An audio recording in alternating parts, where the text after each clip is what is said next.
با اینکه فوری و جدیده، نتیجه و طعمش راضی کننده است. با اکوکوک همراه باشید. 2 عدد سیب زمینی پوست گرفته شده رو ورقه‌ای خرد کنید. 3 عدد تخم مرغ،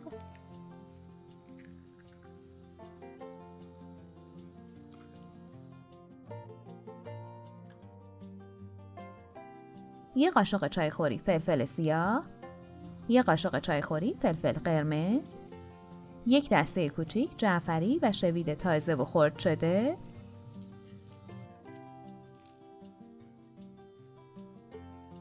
2 عدد پیازچه خرد شده. برای اینکه کانالمون رو گم نکنی و از آموزش‌های جدیدمون خبردار بشی، دکمه سابسکرایب و زنگوله کنارش رو حتما بزن.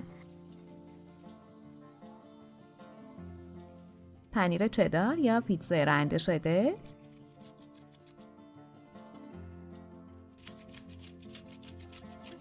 با هم مخلوط کنید.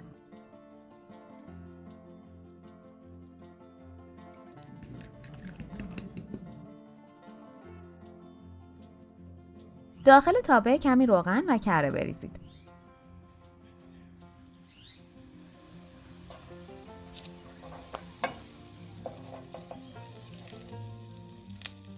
ورقه‌های سیب زمینی رو بچینید.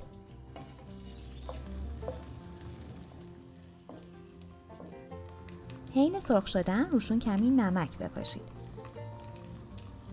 برگردونید تا طرف دیگرش هم سرخ شه.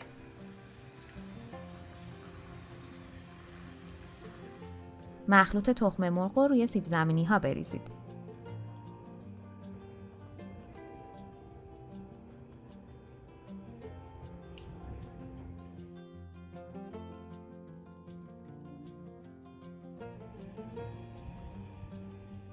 در تابه رو ببندید. 5 دقیقه با حرارت ملایم روی شعله بمونه.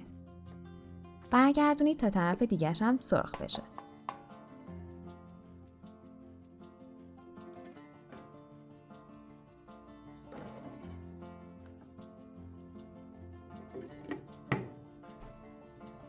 روی ظرف سرو کنید و برش بزنید.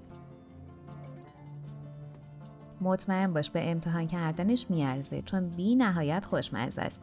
نوش جان.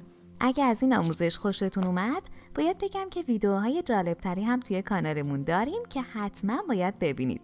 لطفاً برای حمایت از ما لایک و سابسکرایب رو فراموش نکنید.